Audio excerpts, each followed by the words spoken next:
Hello दोस्तों, स्वागत है आप लोगों का अपने यूट्यूब परिवार अरुण अकेडमी में। आज की क्लास में हम लोग पढ़ेंगे वर्णमाला। पूरी की पूरी वर्णमाला हम लोग खत्म कर देंगे। पूरा निचोड़ पढ़ेंगे एकदम शानदार जानदार ज़बरदस्त तरीके से। हिंदी की क्लास स्टार्ट हो रही है यूपी टेट शिक्षक भर्ती को मद्देनज़र रखते हुए। अगर इससे पहले और वीडियो नहीं देखे हैं आप लोग तो जाकर देख सकते हैं।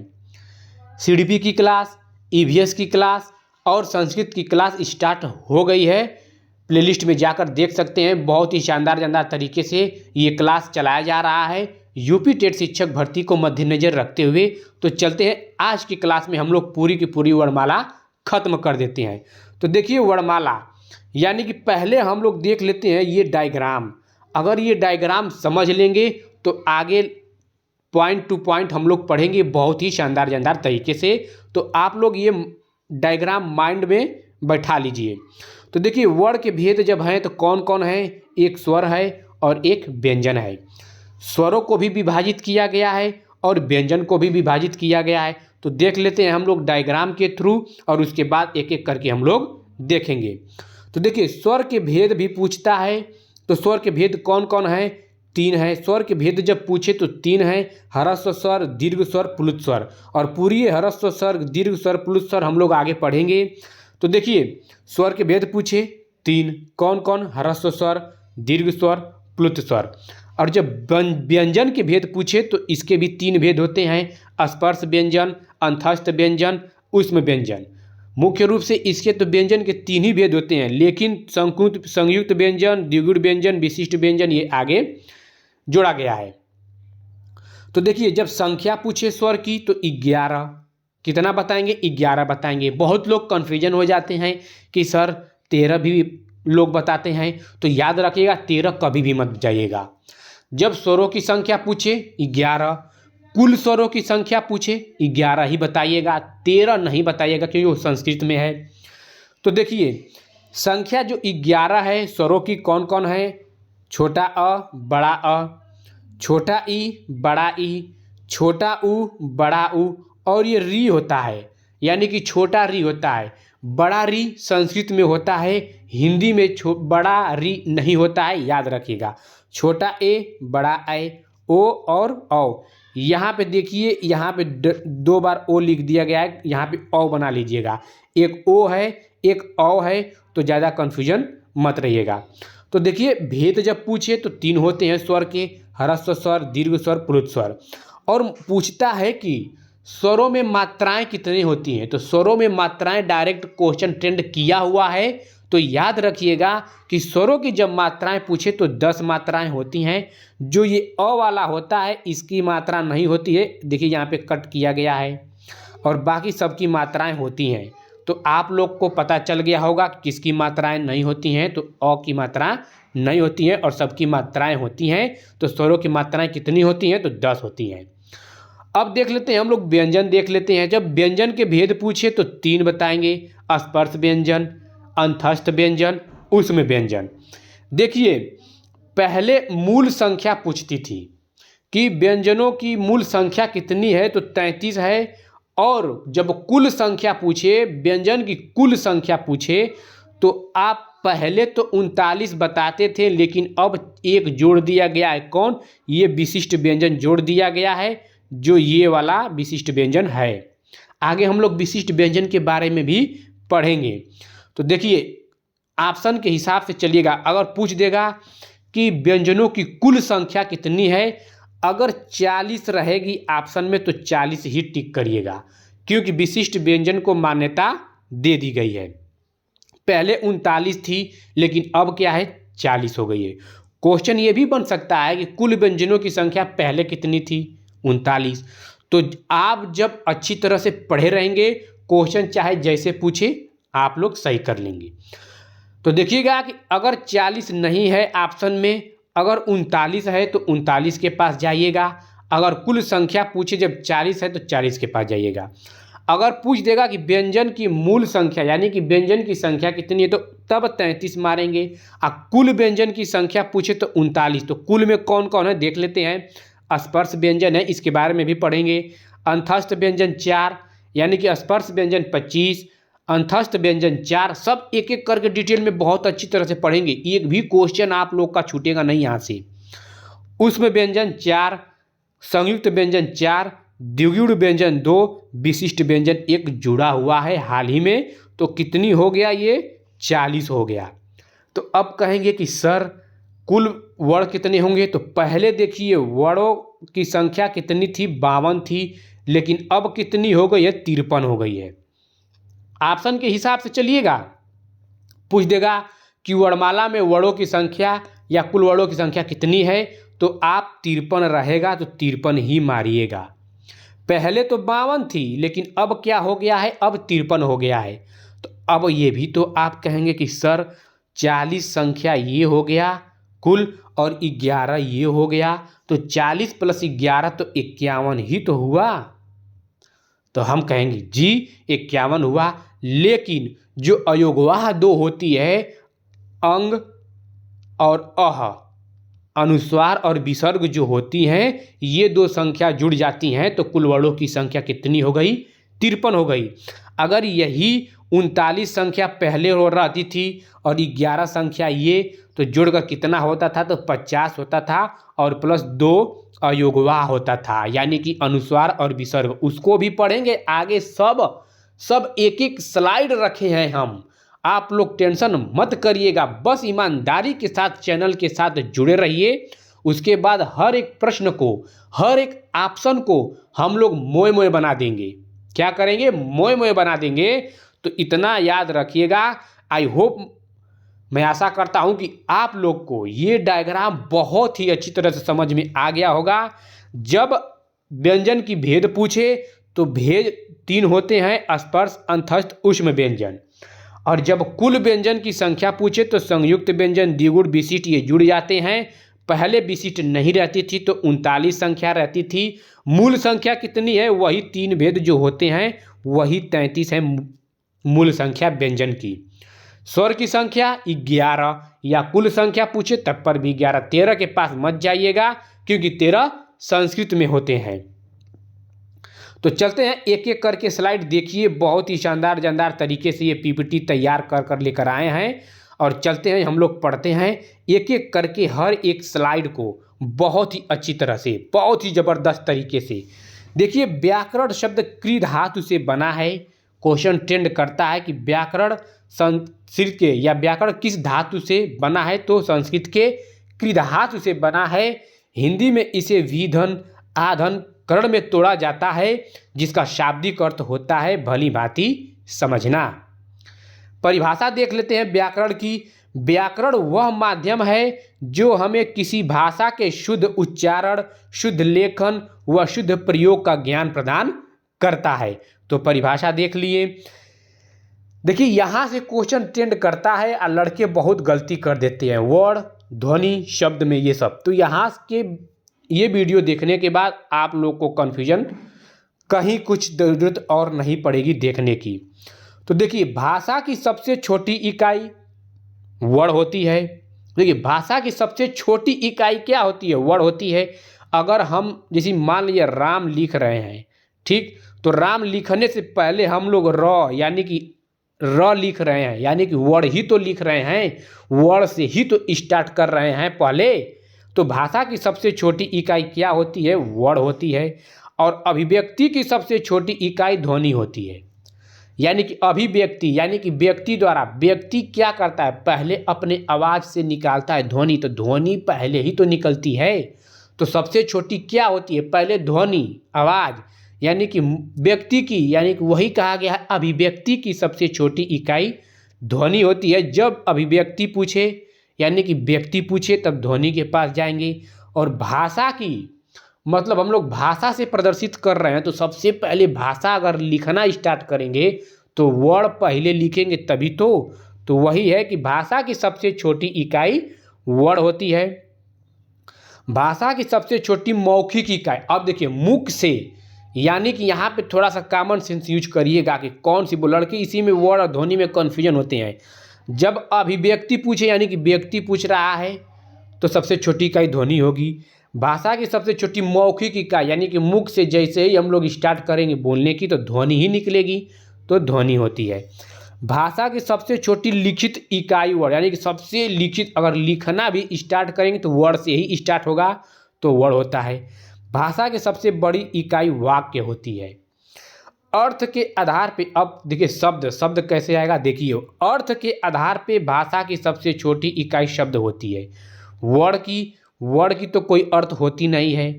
मान लीजिए र लिख दिए, स लिख दिए, इसका क्या अर्थ निकल रहा है? कुछ निकल रहा है? नहीं।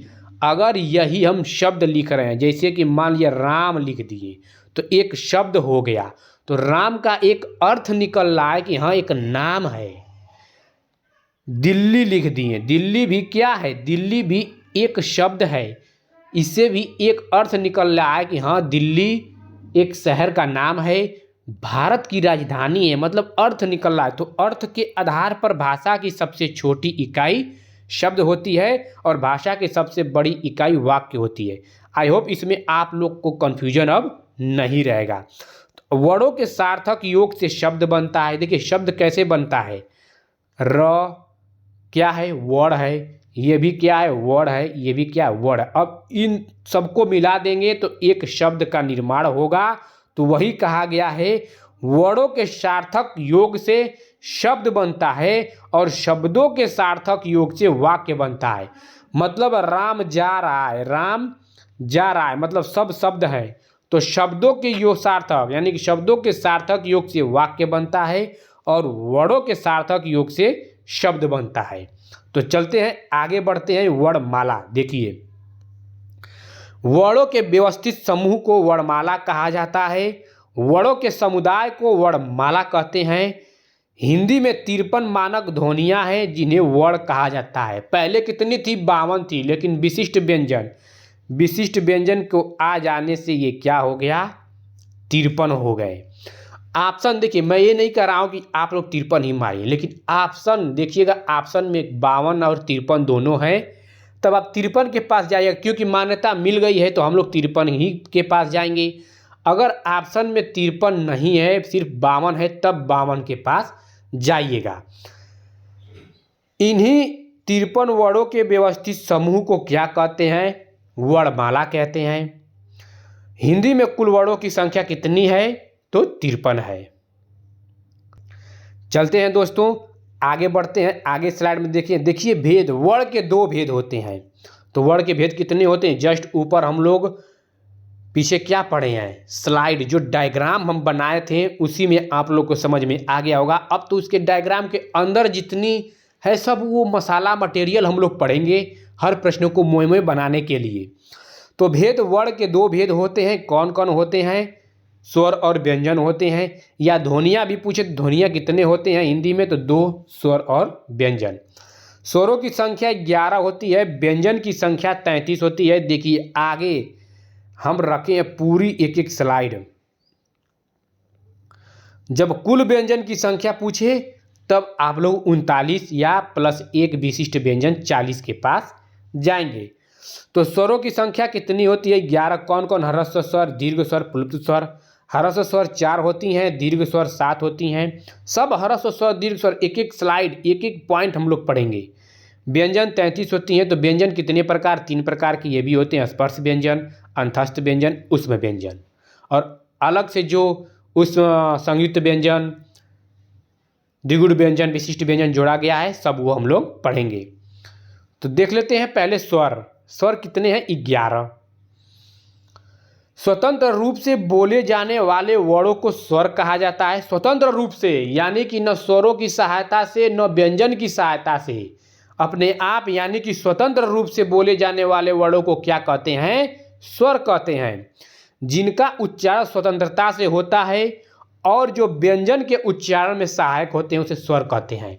पूछ देगा कि व्यंजन किसे कहते हैं, तो वही है, व्यंजन किसे कहते हैं? तो स्वरों की सहायता से बोले जाने वाले को व्यंजन कहते हैं। तो वही कहा गया है कि जो व्यंजन के उच्चारण में सहायक होते हैं।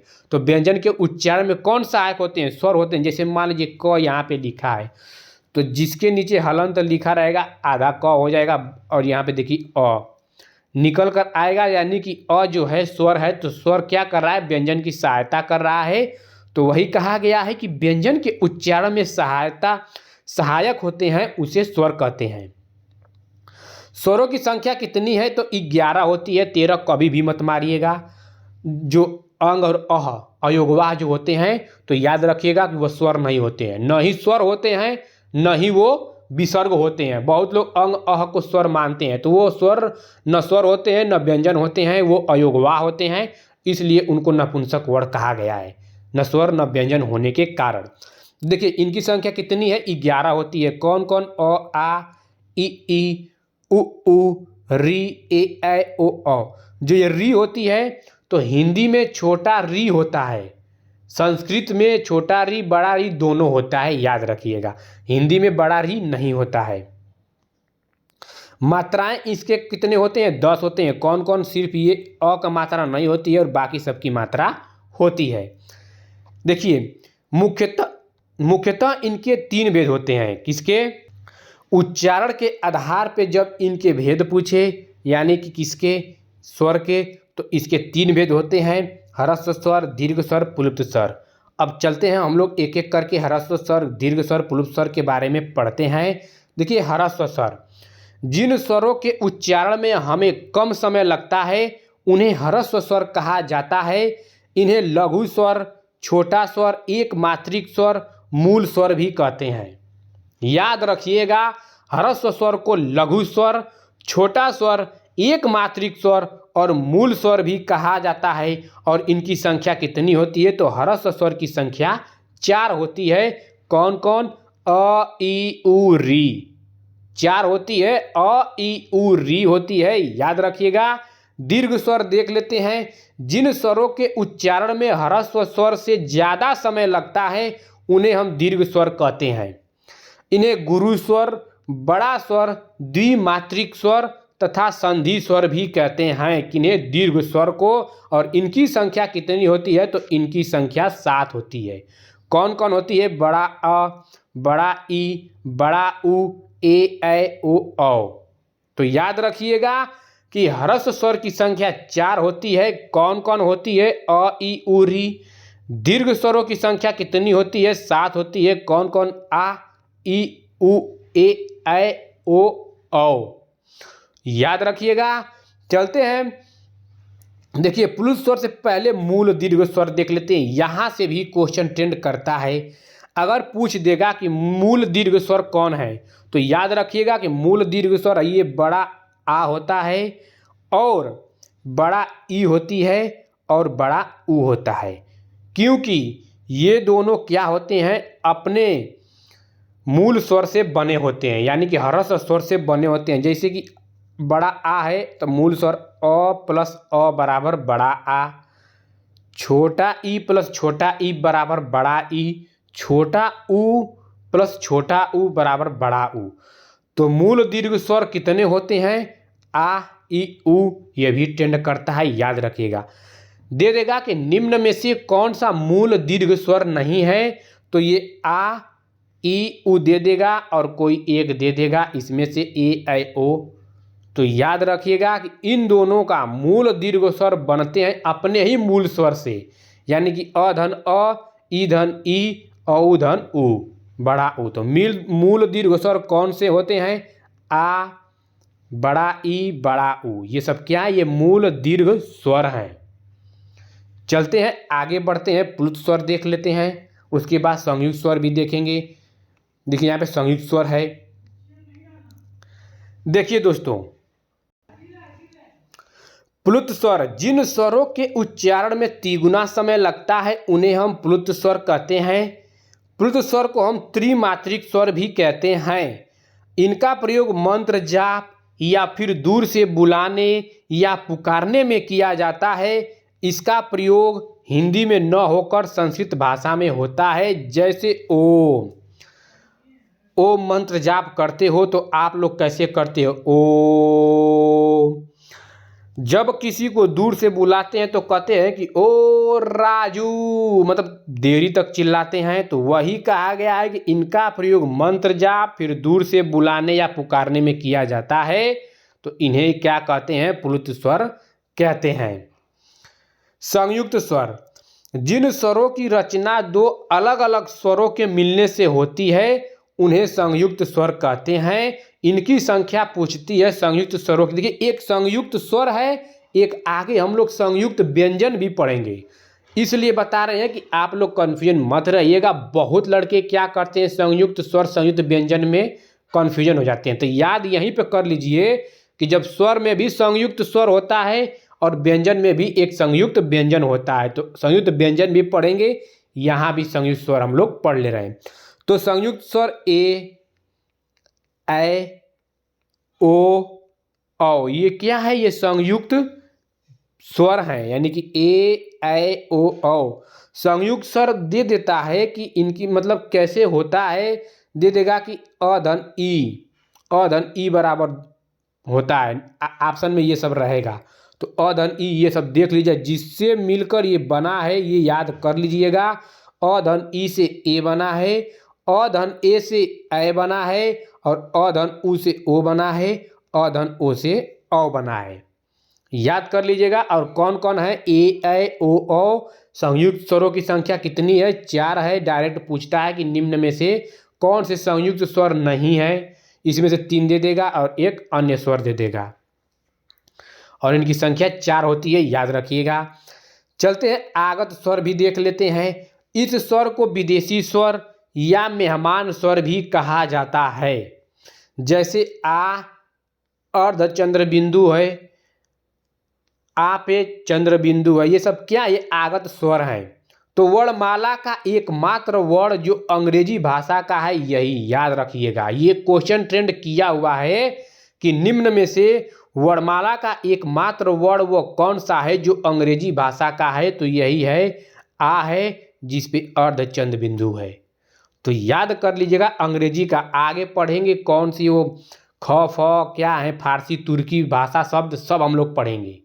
तुर्की भाषा कौन सी है, फारसी भाषी कौन सी है। तो यहाँ पे जो स्वर में ये है आ पे अर्धचंद्र बिंदु, यही एक वर्णमाला का एकमात्र वर्ण है जो अंग्रेजी भाषा का है। तो कौन सी है, आगत स्वर, आ पे अर्धचंद्र बिंदु। जाति के आधार पर स्वर का विभाजन देख लेते हैं। तो देखिए जाति के आधार पर स्वरों को 2 भागों में बांटा जाता है, जिसे कहते हैं सजाती स्वर और विजाती स्वर।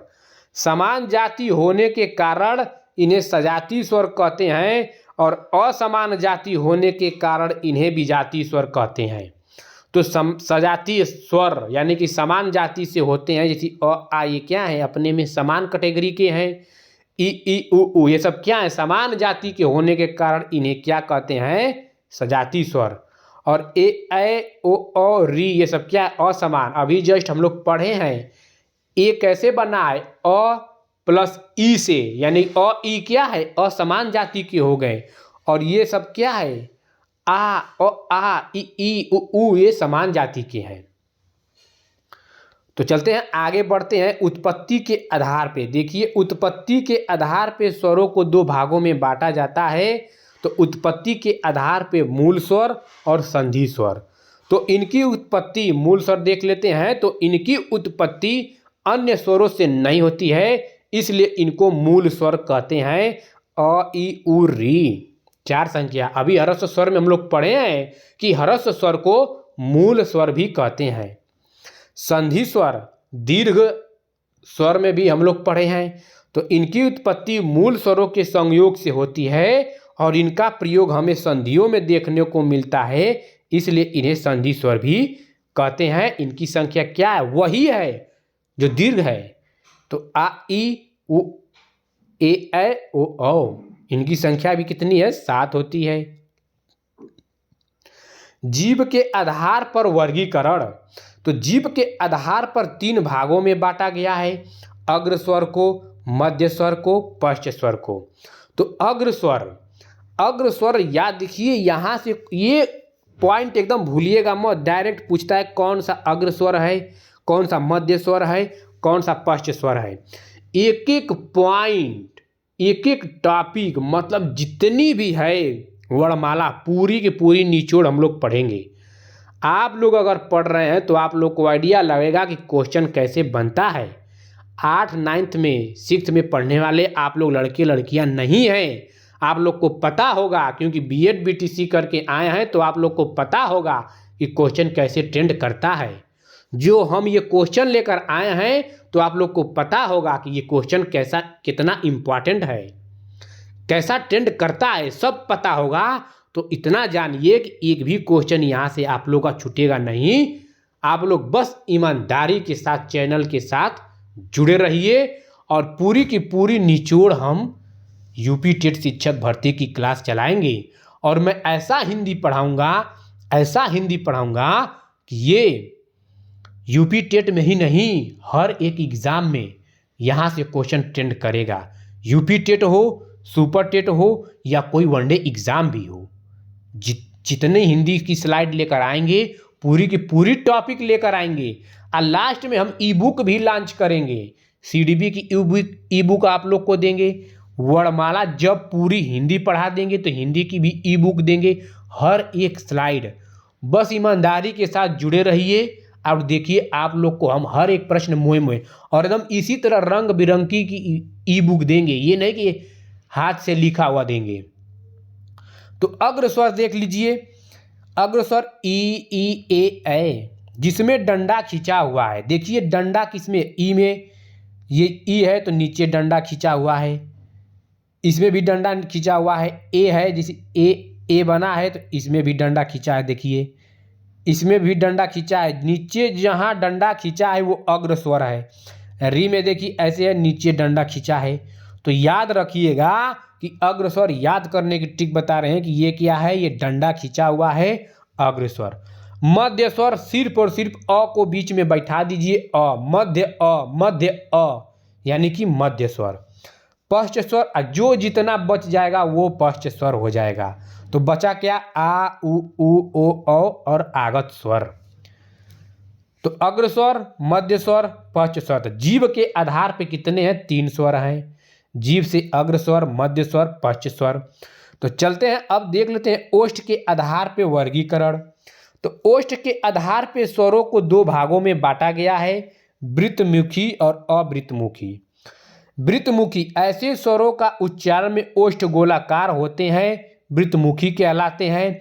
आप बोल कर देख लीजिए, दे देगा कि निम्न में से कौन से वृत्तमुखी हैं, तो 3 इनमें से दे देगा, 1 इसमें से दे देगा। जब आप बोल कर प्रैक्टिस करेंगे तो आपको पता चल जाएगा कि ऐसे स्वरों को ओष्ठ क्या हो जाता है, गोलाकार। ऊ बोलिए, आपका ओठ क्या हो जाएगा, गोल हो जाएगा। ऊ बोलिए, ओ बोलिए, अ बोलिए, कुछ भी बोलिए, गोला हो जाएगा। अवृत्तमुखी में ऐसे स्वरों के उच्चारण में ओष्ठ गोलाकार नहीं होते हैं, जैसे अ, आ, ई, री, ए। बोलकर देखिए, आप लोग को पता चल जाएगा। मेरे साथ साथ आप लोग भी बोलिए, आप लोग को पता चलेगा कि कौन सा गोलाकार हो रहा है, कौन सा नहीं हो रहा है। चलते हैं आगे बढ़ते हैं, ये भी बहुत इंपॉर्टेंट है, मुख के आधार पे वर्गीकरण। तो मुख के आधार पे स्वरों को 4 भागों में बांटा गया है।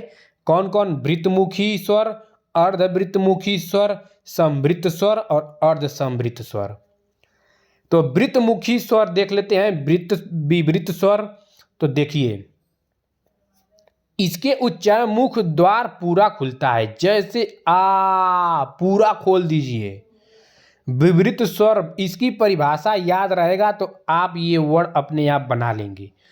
तो विवृत स्वर में क्या होता है कि इसके उच्चारण मुख जो आपकी मुंह है पूरी की पूरी खुल जाएगी। आ बोलकर देखिए, आ तो पूरी खुल रही है, तो ये क्या है, विवृत स्वर। अर्धविवृत स्वर, इसके उच्चारण मुख द्वार आधा खुलता है, इसमें क्या है, पूरा खुलता है विवृत में, और अर्धविवृत में पूरा मुख द्वार खुलता है, मतलब आधा खुलता है। विवृत में पूरा खुलेगा और अर्धविवृत में आधा खुलेगा। जैसे आ जब बोल रहे हैं तो आ का छोटा रूप अ है, तो अ में आधा खुलेगा, ऐ, औ और आगत स्वर में। बस ये सब 1-2 बार रट्टा मार लेंगे परिभाषाओं के साथ, तो पूरी की पूरी आपको याद हो जाएगी। बस पढ़ने के बाद और कहीं नहीं पढ़ना पड़ेगा। हिंदी जैसे पढ़ाएंगे बस पढ़ लेंगे एक बार, तो और कहीं हिंदी पढ़ने की ज़रूरत आप लोग को नहीं पड़ेगी। और सीडीबी की क्लास जाकर देखिए, बहुत ही शानदार तरीके से पढ़ा रहे हैं हम, एकदम पूरी ऐसा कंटेंट ला रहे हैं, पूरे यूट्यूब के इतिहास में कोई ऐसा आप लोग को नहीं प्रोवाइड करेगा।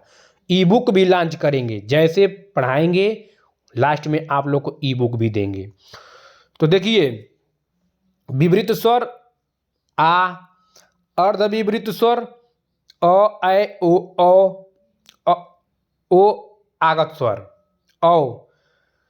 समृद्ध स्वर, इसके उच्चारण मुख द्वार लगभग बंद रहता है। तो ये सब जितने हैं ई उ री लगभग बंद रहता है, मतलब जो भी आधा या लगभग इसमें बंद ही रहता है।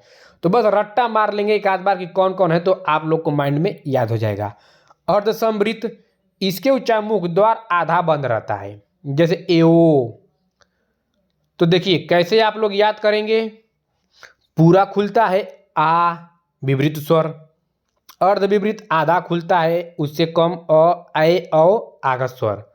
समृद्ध में मुख द्वार लगभग बंद रहता है, ई उ री। अर्ध समृद्ध में मुख द्वार आधा बंद रहता है, एओ। ठीक, ऐसे आप लोग पढ़ लीजिएगा। एक आध दो बार देखेंगे पूरा याद है। देखिए अयोगवाह, अयोगवाह हम बताए हैं ना कि ये न स्वर होते हैं न व्यंजन। तो देखिए अयोगवाह का अर्थ है योग न होने पर भी जो साथ रहे। अंग और अह न तो स्वर होते हैं और न ही ये व्यंजन होते हैं, इसलिए इनको नपुंसक वर्ण भी कहा जाता है।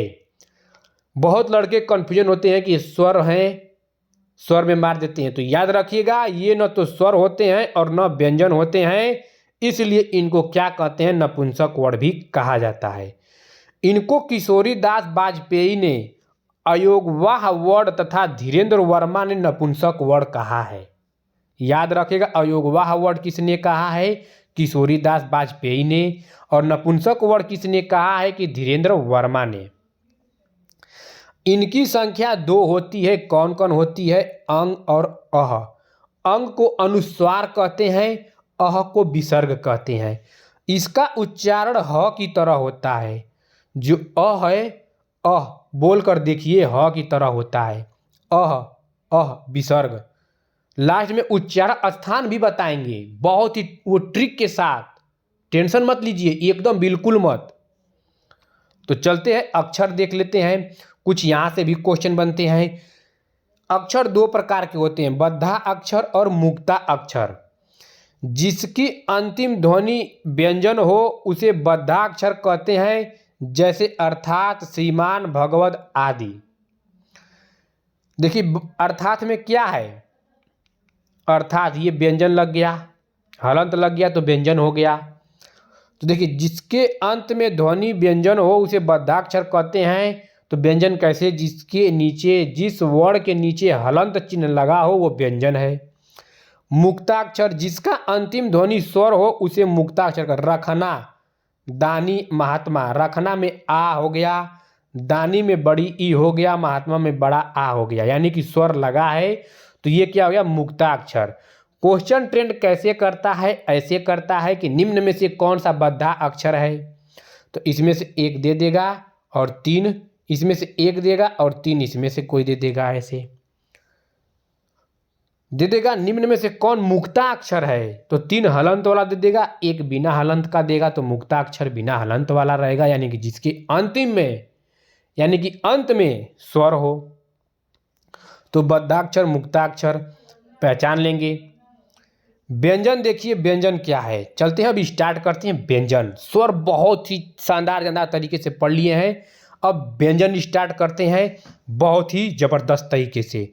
स्वरों की सहायता से बोले जाने वाले वर्ण को क्या कहते हैं, व्यंजन कहते हैं।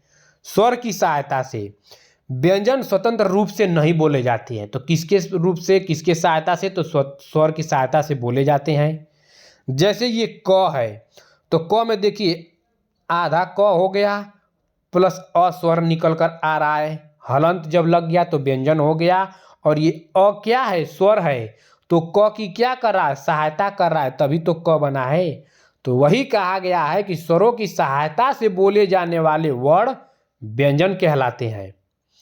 ज्ञ, ज्ञ देख लीजिए, आधा ज निकल कर आएगा, आधा इया निकल कर आएगा और अ। तो याद रखिएगा कि स्वरों की सहायता से बोले जाने वाले को क्या कहते हैं, व्यंजन कहते हैं जिसके नीचे हलंत लग गया वही व्यंजन हो गया। देखिए, उच्चारण के आधार पर व्यंजनों की संख्या 33 होती है और लेखन के आधार पर व्यंजनों की संख्या पहले 39 थी लेकिन अब 40 हो गई है। तो देख लेते हैं उच्चारण के आधार पर व्यंजनों की संख्या। पूछ देगा कि व्यंजनों की मूल संख्या कितनी है, 33। कुल संख्या कितनी है, 40। पहले 39 थी। देखिए, स्पर्श व्यंजन 25, अंतस्थ व्यंजन 4, उसमें व्यंजन 4। अब जितने ये सब हैं, अब इन्हीं के बारे में हम लोग जितने हैं इन्हीं के बारे में पूरी पॉइंट टू पॉइंट हम लोग टॉपिक वाइज आगे बढ़ते चलेंगे। तो स्पर्श व्यंजन कितने हैं, 25 हैं। अंतस्थ व्यंजन 4 हैं।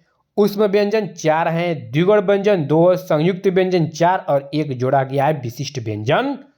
जो विशिष्ट व्यंजन ऐसे होता है, तो इसको विशिष्ट व्यंजन के बारे में भी हम लोग पढ़ेंगे। तो कितनी हो गई, 40 हो गई लेखन के आधार पे, यानी कि कुल व्यंजनों की संख्या 40 हो गई। तो वर्णमाला में वर्णों की संख्या कितनी हो गई, 53 हो गई। कैसे हो गई, 40 तो ये हो गए, 11 आपका स्वर हो गया और 2 अयोगवा हो गया, 53 हो गए। बहुत लड़के कंफ्यूजन होते हैं कौन है 53। तो बताइए, इसी स्लाइड में आप लोगों को पता चल गया कि 40, 11, 2 मिलाकर 53। तो चलते हैं एक एक करके इन लोग के बारे में देखते हैं। स्पर्श व्यंजन पहले देखिए, स्पर्श व्यंजन देखेंगे, अंतस्थ, उसमें एक एक करके स्लाइड हम लोग बहुत ही शानदार तरीके से वर्णमाला आज पूरी की पूरी निचोड़ खत्म, स्वाहा। वर्णमाला का ये टॉपिक पढ़ने के बाद आप प्रीवियस ईयर एग्जाम में जितने पूछे गए हैं लगाइएगा, प्रैक्टिस सेट मारिएगा और देखिएगा कि आप हर एक प्रश्न को मोए मोए बना देंगे। तो स्पर्श व्यंजन संख्या कितनी है, 25 है, पूछता है। तो जिन व्यंजनों का उच्चारण करते समय हवा फेफड़ों से निकलकर मुख से किसी स्थान विशेष यानी कि कंठ, तालु, मूर्धा, दंत, ओष्ठ का स्पर्श करते हुए निकलती है, इसीलिए इन्हें स्पर्शी व्यंजन भी कहते हैं। तो स्पर्श व्यंजन को स्पर्शी व्यंजन भी कहते हैं। स्पर्श व्यंजन को 5 वर्गों में बांटा जाता है, इसलिए इसे वर्गीय व्यंजन भी कहते हैं। तो निम्न में से वर्गीय व्यंजन किसे कहते हैं, स्पर्श व्यंजन को। ऐसे क्वेश्चन ट्रेंड करता है। एक एक स्लाइड, एक एक पॉइंट आप लोग का नहीं छूटेगा। बस आप लोग क्या करिएगा, ईमानदारी से सब्सक्राइब कर लीजिए, चैनल के साथ जुड़ जाइए। अगर जो नहीं जुड़ेगा वो बाद में पछताएगा। स्पर्श व्यंजनों की कुल संख्या कितनी है, 25 होती है, जिन्हें 5 वर्गों में बांटा गया है और प्रत्येक वर्ग में 5-5 व्यंजनों को रखा गया है। आगे स्लाइड में हम लोग पढ़ेंगे। देखिए, पूरी एक इतनी अच्छी तरह से स्लाइड तैयार किए हैं कि आप लोग को पढ़ने में मजा आ जाएगा। स्पर्श व्यंजन का उदय जीभ से टकराने के बाद होता है, इसलिए इन्हें हम उदित व्यंजन भी कहते हैं। उदित व्यंजन भी कहते हैं, वर्गीय व्यंजन भी कहते हैं। उदित व्यंजन किस कारण से कहते हैं ये भी बता दिया गया। वर्गीय व्यंजन भी किस कारण से कहा जाता है ये भी बता गया कि स्पर्श व्यंजन को 5 वर्गों में बांटा जाता है, इसलिए इन्हें वर्गीय व्यंजन कहते हैं। वर्ग हो गया, 5 वर्ग से वर्गीय व्यंजन। अब उदित व्यंजन, जैसे स्पर्श व्यंजन का उदय कैसे होता है, जीभ से टकराने के बाद होता है, इसलिए इन्हें हम उदित व्यंजन भी कहते हैं। तो देख लेते हैं कैसे कैसे होता है, क्या होता है, इसकी डायग्राम देख लेते हैं, समझ जाते हैं। देखिए, कचट तप ऐसे भी याद रखिएगा, कचट तप इसको भी याद रखिएगा। देखिए, कंठ, तालव्य, मूर्धा, दंतोष्ठ, इसको सीरियल से एकदम याद करिएगा, नहीं तो पता चलेगा कि पहले कंठ याद कर लीजिए फिर मूर्धा याद कर लीजिए। नहीं, कंठ, तालव्य, मूर्धन्य, दंत, ओष्ठ, यानी कि कंठ, तालु, मूर्धा, दंत, ओष्ठ। कंठ क वर्ग से कंठ हो जाएगा, च वर्ग से तालव्य हो जाएगा, ट वर्ग से मूर्धन्य हो जाएगा, त वर्ग से दंत हो जाएगा, प वर्ग से ओष्ठ हो जाएगा। तो देखिए, कंठ में यानी कि क वर्ग में क, ख, ग, घ अंगा आता है। च वर्ग यानी कि तालव्य में च छ ज झ इया आता है।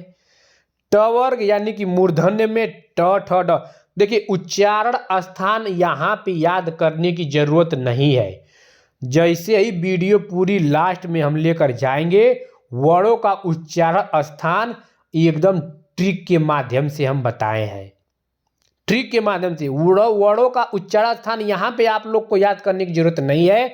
बस जितने हम बताते जा रहे हैं उतने ही आप लोग ध्यान देते जाइए और लास्ट में वर्णों का उच्चारण पूरी की पूरी ट्रिक के माध्यम से हम लोग खत्म कर लेंगे। तो देखिए ट वर्ग ट ठ ड ढ ढ, त वर्ग यानी कि दंत्य त थ द ध न, प वर्ग प फ ब भ म ओष्ठ है। तो देखिए पहले वर्ग को और दूसरे वर्ग को अघोष कहते हैं। आगे अघोष सघोष भी पढ़ेंगे, तो बस इतना जान जाइए कि पहले वर्ग और दूसरे वर्ग को क्या कहते हैं? अघोष कहते हैं। तीसरे चौथे और पांचवें को क्या कहते हैं? सघोष कहते हैं। पहले दूसरे वर्ग को अघोष कहते हैं, तीसरे चौथे पांचवें को सघोष। यानी कि 12 को अघोष, 345 को सघोष। और फिर देखिए अल्प प्राण, पहले यहाँ से अल्प प्राण रखिएगा, फिर महाप्राण, फिर अल्प प्राण, फिर महाप्राण, फिर अल्प प्राण। अल्प प्राण महाप्राण भी आप लोग को बता देंगे ट्रिक से। बस जितना हम बोल रहे हैं बस उतना याद करते रहिएगा। माइंड में आप लोग बस इतना बैठा लीजिएगा कि पहले और दूसरे को अघोष, तीसरे चौथे पांचवें को सघोष। पहले से स्टार्ट करेंगे अल्पप्राण महाप्राण, अल्पप्राण महाप्राण, अल्पप्राण, ऐसे चलेंगे। ये याद कर लीजिएगा, कंठ तालु मूर्धा दंत ओष्ठ लाइन से एकदम याद करिएगा, क्योंकि ये सब याद करेंगे तो क ख ग घ अंगा आप लोग आता ही है। तालब में च छ ज झ इया, मूर्धन्य में ट ठ ड ढ ड़, और दंत में त थ द ध न, और ओष्ठ में प फ ब भ म। यानी कि कचट तप। क्या हो गया? कचट तप। कचट तप। क में क वर्ग यानी कि कंठ, च में च वर्ग यानी कि तालव्य, ट में ट वर्ग यानी कि मूर्धा, त में त वर्ग यानी कि दंत, प में प वर्ग ओष्ठ। आगे इसका उच्चारण स्थान ठीक से हम लोग पढ़ेंगे। देखिए सारणी के अंतिम लाइन को पंचमा अक्षर कहते हैं, क्योंकि यह वर्ग का पांचवा अक्षर होता है। देखिए इसको क्या कहते हैं? पंचमा अक्षर कहते हैं। दे देगा कि वर्णमाला में कौन से अक्षर हैं पंचमा अक्षर, ऑप्शन दे देगा। तो बस इतना याद रखिएगा कि ये जो लास्ट में है पांचवें वर्ग के, इनको पंचमा अक्षर कहते हैं। क्यों कहते हैं? क्योंकि सारणी के अंतिम लाइन को पंचमा अक्षर, क्योंकि यह वर्ग का पांचवा अक्षर होने के कारण इसे पंचमा अक्षर कहते हैं। जिसका उच्चारण स्थान नासिक होता है, इसलिए इन्हें नासिक व्यंजन भी कहते हैं। तो नासिक व्यंजन कौन से होते हैं? अंग, इय, ण, न, म। पंचमा अक्षर यही भी होते हैं, नासिक व्यंजन भी यही होते हैं। तो याद रखिएगा, अंग, इय, ण, न, म याद रखिएगा, बहुत ही इंपॉर्टेंट है ये। देखिए च वर्ग, च वर्ग में जो च छ ज झ क्या है? स्पर्शी संघर्षी व्यंजन भी कहते हैं। देखिए च छ ज, बस इतना ही चार को क्या कहते हैं? स्पर्शी संघर्ष व्यंजन कहते हैं। क्वेश्चन बना है कि निम्न में से कौन सा स्पर्श संघर्षी व्यंजन नहीं है? तो च छ ज झ याद रखिएगा है, कोई भी नहीं रहेगा। तो कौन कौन है? च छ ज झ, ये क्या है? च छ ज झ, ये क्या है? स्पर्शी संघर्षी व्यंजन होते हैं। अंतस्थ व्यंजन देख लेते हैं। इन व्यंजनों को अंतःकरण से उच्चारित होने के कारण इन्हें अंतस्थ व्यंजन कहा गया। इसकी संख्या कितनी है? 4 होती है। अंतस्थ व्यंजन की संख्या पूरी डायग्राम में हम लोग समझ गए हैं कि कौन कौन कितनी कितनी संख्या है, और उसके अंदर हम लोग पढ़ रहे हैं। ये सभी चारों व्यंजन सघोष और अल्प प्राण होते हैं। अल्प प्राण भी बताएंगे कैसे आप लोग पकड़ेंगे। य र ल व, इनकी संख्या य र ल और व, यानी कि कितनी होती है? 4 होती है। य को तालव्य कहते हैं, र को मूर्धा कहते हैं, ल को दंत कहते हैं, व को दंतोष्ठ कहते हैं। यहां पर अगर उच्चारण स्थान भी नहीं पढ़ेंगे तो कोई दिक्कत नहीं है। वीडियो के एंड में उच्चारण स्थान यानी कि वर्णों का उच्चारण स्थान हम रखे हैं। तो बस इतना जानिए कि य र ल व ये सब क्या है? सघोष अल्पप्राण होते हैं, अंतस्थ व्यंजन होते हैं। अंतस्थ व्यंजन कौन कौन होते हैं? य र ल व, यही इंपॉर्टेंट है। और य व इन दोनों को अर्ध स्वर कहा जाता है। क्या कहा जाता है? अर्ध स्वर। अर्ध स्वर कैसे कहा जाता है? क्योंकि इनका उच्चारण स्वर तथा व्यंजन के मध्य होता है। जैसे कि मान लीजिए इन्हें कैसे अर्ध स्वर कहा जाता है। गई, गई आप लोग लिखेंगे ग बड़ी ई, गई हो गई। और गई आप लोग ऐसे भी लिख देंगे, ये भी हो गया। तो ये सब क्या है? य व क्या है? अर्ध स्वर है। क्वेश्चन ट्रेंड करता है कि निम्न में से कौन से अर्ध स्वर हैं? तो य व रहेगा, र व रहेगा, श र रहेगा, मतलब ऐसे ऑप्शन रहेगा। तो य व को याद रखिएगा, ये क्या है? अर्ध स्वर होते हैं। ठीक, इसलिए इन्हें संघर्षहीन व्यंजन कहते हैं। तो संघर्षहीन कहते हैं। क्या कहते हैं? संघर्षहीन भी। तो संघर्षहीन व्यंजन कौन है? य और व। देखिए आप लोग कहेंगे कि संघर्ष, देखिए यहाँ पे एक स्पर्श संघर्षी है, तो स्पर्श संघर्षी च छ ज झ है। और संघर्षहीन क्या? संघर्षहीन य व होते हैं। और य व क्या है? अर्ध स्वर भी है। और य र ल व ये अंतस्थ व्यंजन भी है। जितने भी पॉइंट है सब के सब माइंड में रट्टा मार लीजिएगा। पूरी की पूरी यहीं से जितनी भी ट्रेंड करेगी क्वेश्चन यहीं से करेगी, यहाँ से एक भी क्वेश्चन नहीं छूटेगा। र क्या है? र के उच्चारण में जीभ लुंठित या प्रकंपित होती है, इसलिए र को लुंठित या प्रकंपित कहते हैं। ये भी ट्रेंड किया हुआ प्रश्न है कि लुंठित या प्रकंपित, निम्न में से लुंठित है या निम्न में से प्रकंपित है, तो र को क्या कहते हैं? लुंठित या प्रकंपित कहते हैं। और ट्रिपल स्टार इसको भी बना लीजिए, कई बार ट्रेंड किया हुआ है। तो ल व्यंजन को पार्श्विक व्यंजन कहते हैं। तो पार्श्विक व्यंजन किसे कहते हैं? ल व्यंजन को पार्श्विक व्यंजन। र को लुंठित और प्रकंपित कहते हैं। य और व को अर्ध स्वर कहते हैं। और ये सब क्या है? य व र ल, ये सब अंतस्थ व्यंजन है। उसमें या संघर्षी व्यंजन, देखिए संघर्षी कहेंगे कि यहाँ पे कंफ्यूजन मत होगी, संघर्षहीन है और वहाँ पे स्पर्श संघर्षी है और यहाँ पे उष्म या संघर्षी व्यंजन है। संघर्षहीन ये संघर्षी व्यंजन, कंफ्यूजन नहीं, जितना कंफ्यूजन होने का रहेगा सब हम बता देंगे, आप लोग टेंशन मत करिएगा। बस जितने पढ़ा रहे हैं आप लोग पढ़िए और कमेंट बॉक्स में कमेंट करके जरूर बताइएगा कि ये क्लास आप लोग को कैसी लगी। तो ये संघर्ष कहते हुए निकलते हैं, इसलिए इन्हें संघर्षी व्यंजन भी कहते हैं। इनकी कुल संख्या 4 होती है। कौन कौन? श श स ह। श श स ह ये क्या है? उष्म या संघर्षी व्यंजन है। इनकी संख्या 4 होती है। इनका उच्चारण एक प्रकार की रगड़ या घर्षण से मुख से उष्मा निकलती है, इसलिए इन्हें उष्म व्यंजन कहते हैं। तो इनकी संख्या कितनी है? 4 होती है। कौन कौन? श श स ह।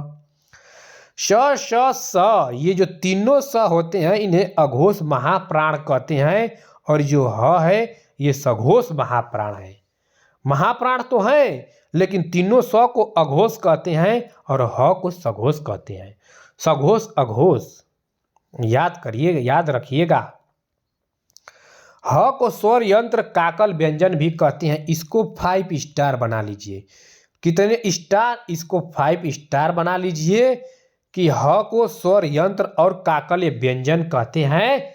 कई बार ये ट्रेंड किया हुआ प्रश्न है। तो ह को क्या कहते हैं? स्वर यंत्र या काकल व्यंजन भी कहते हैं।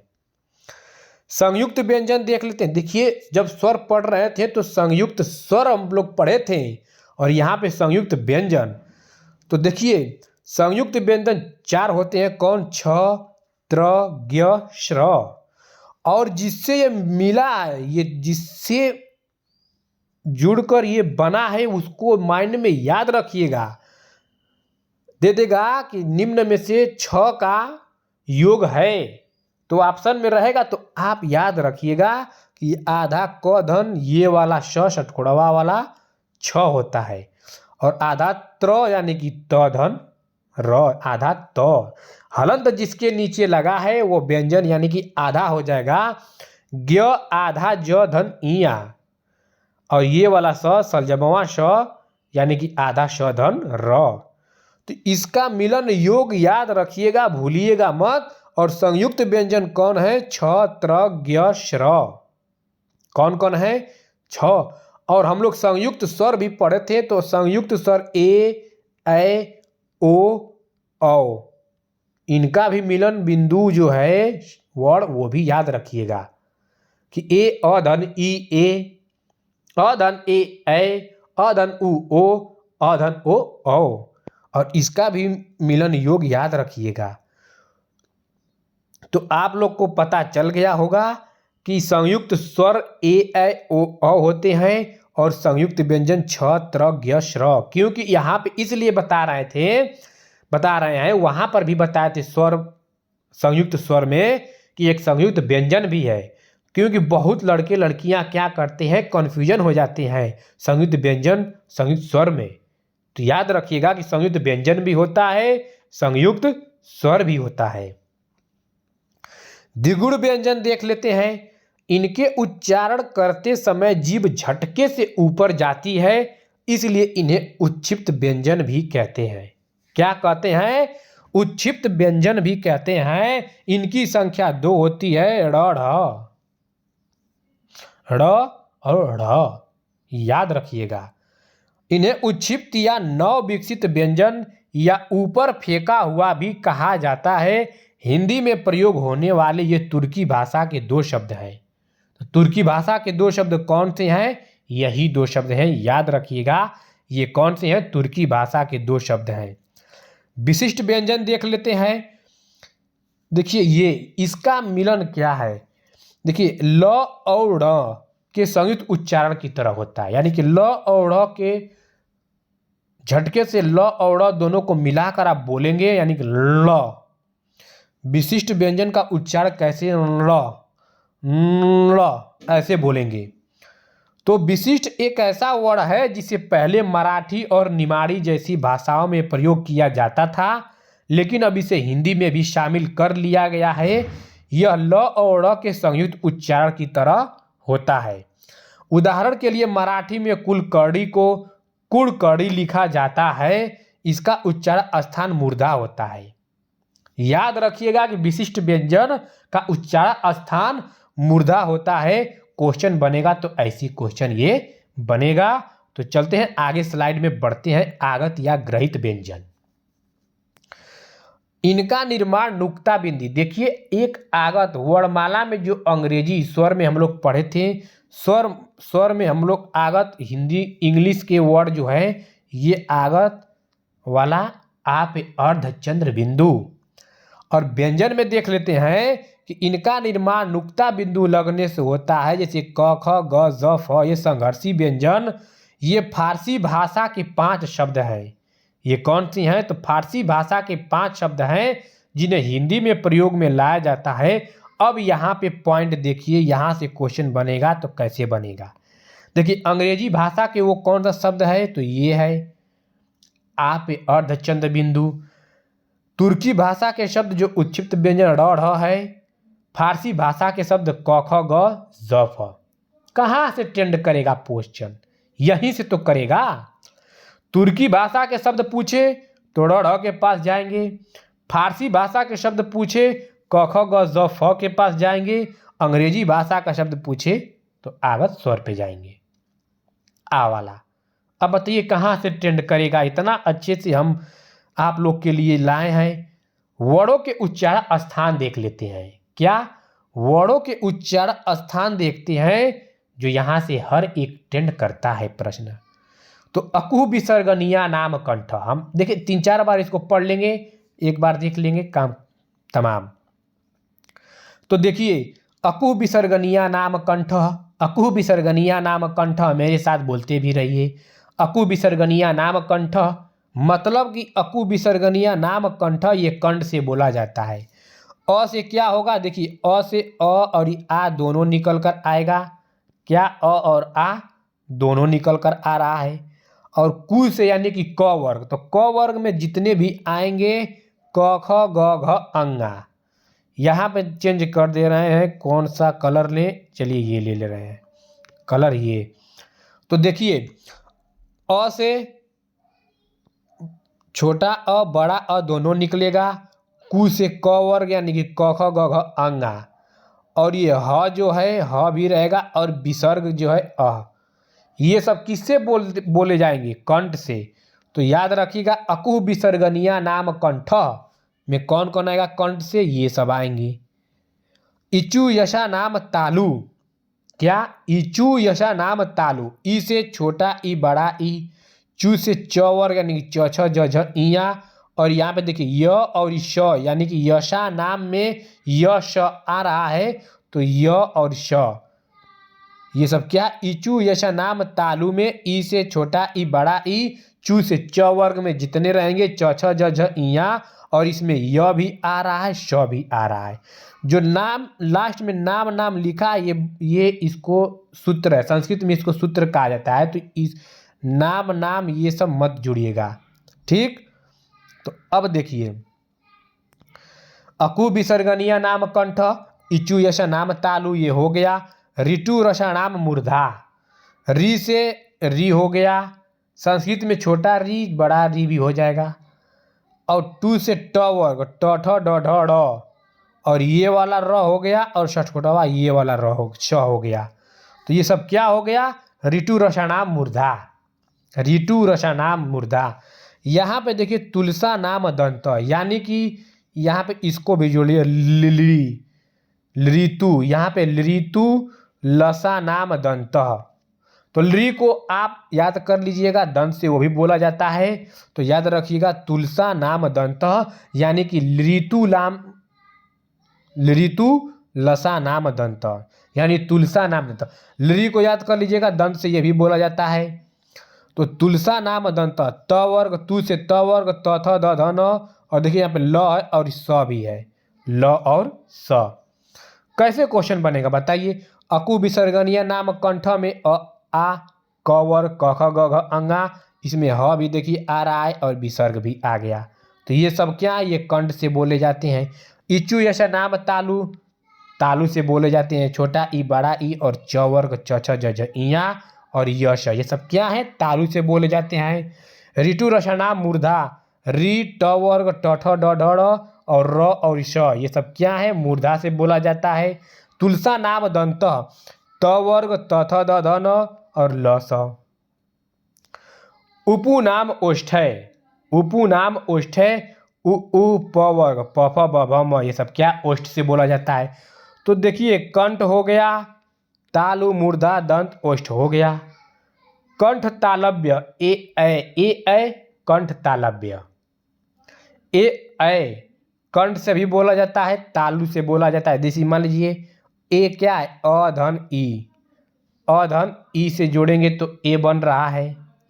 तो अब बताइए जब ए बन रहा है तो अ क्या है, अ कंठ से बोला जा रहा है, और ई क्या है, तालु से, तो कंठ तालु ऐसे।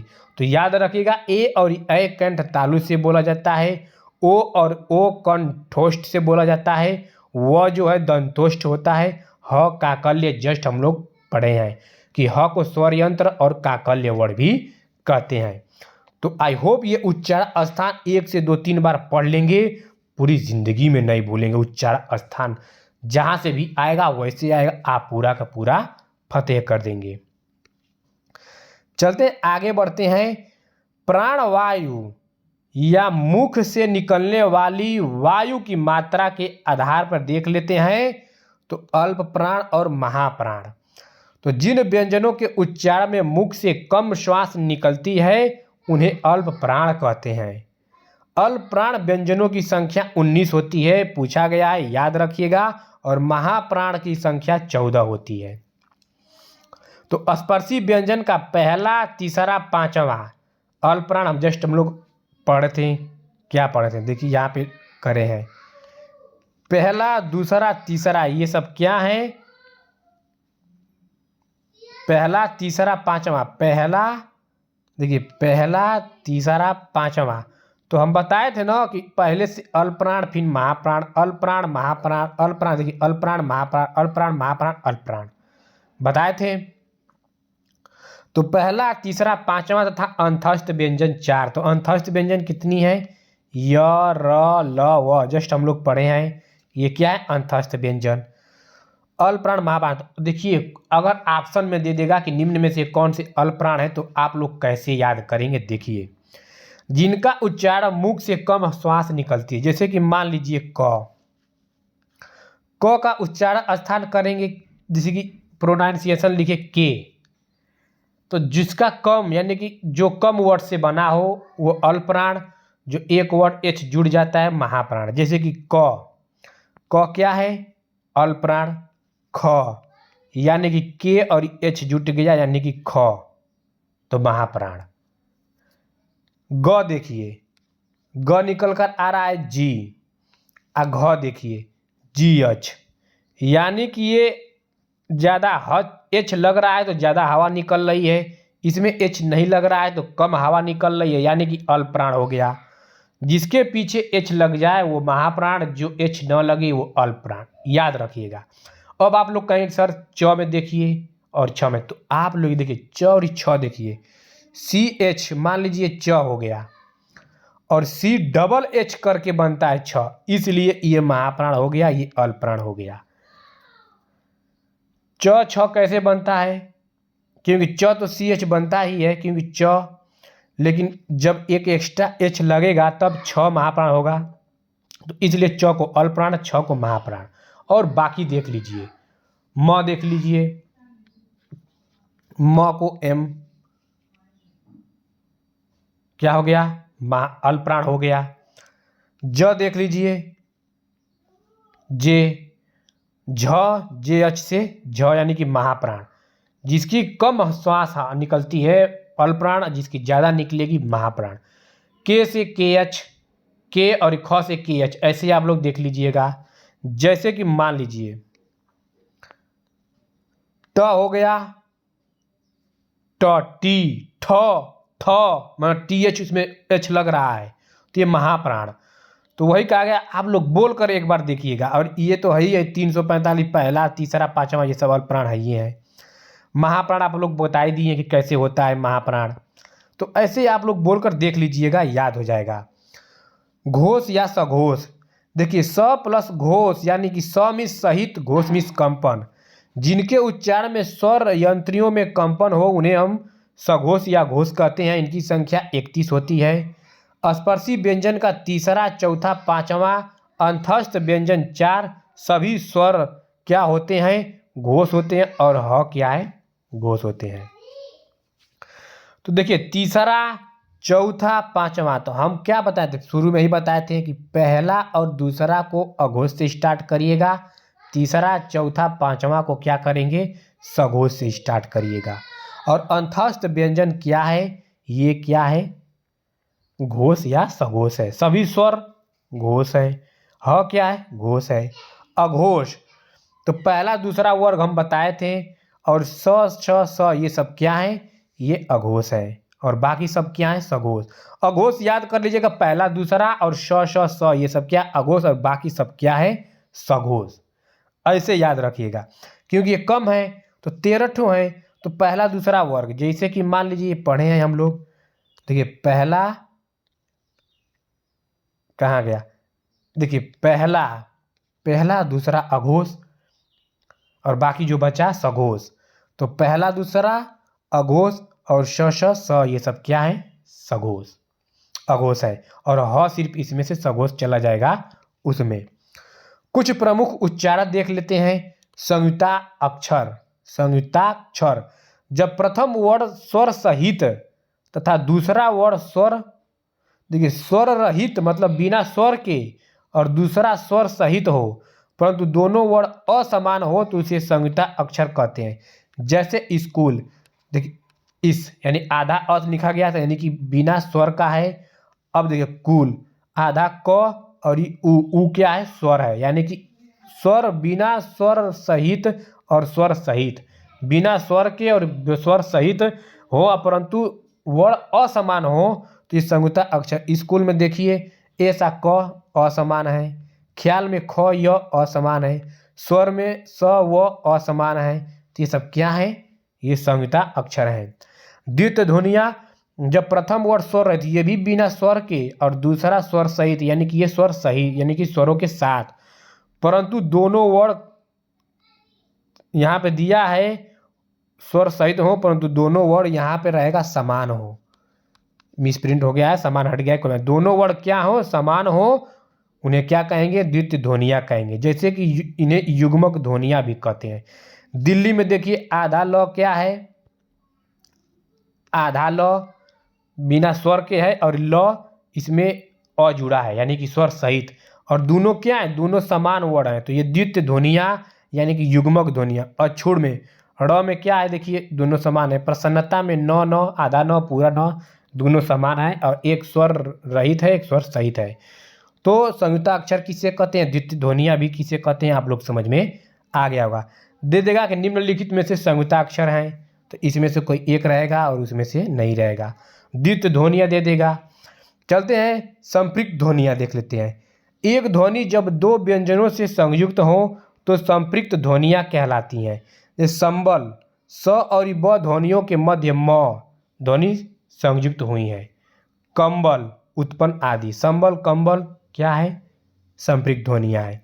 शब्द कोश के लिए वर्णमाला, देखिए ये क्वेश्चन ज़्यादातर यही पूछता है, छ ज्ञ त्र श्र, तो आप लोग याद रखिएगा। दे देगा कि क के बाद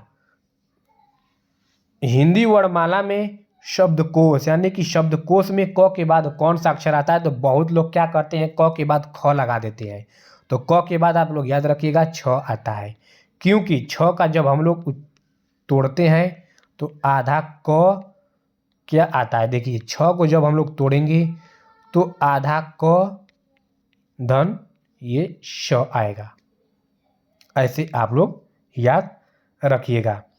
तो देखिए क के बाद आधा छ आता है, ज के बाद ज्ञ आता है।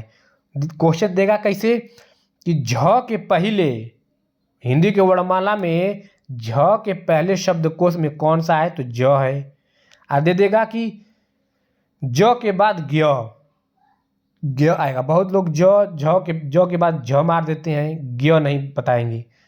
त के बाद त्र, श के बाद श्र। याद रखिएगा कि शब्दकोश के लिए वर्णमाला में ये वर्णों का स्थान कैसे आता है। तो आई होप दोस्तों आप लोग को वीडियो अच्छा लगा हो। अगर अच्छा लगा हो तो चैनल को लाइक सब्सक्राइब शेयर कमेंट कर दीजिए, जिससे हमें भी मोटिवेट मिलता रहे। ठीक है दोस्तों, आप लोग का बहुत बहुत धन्यवाद।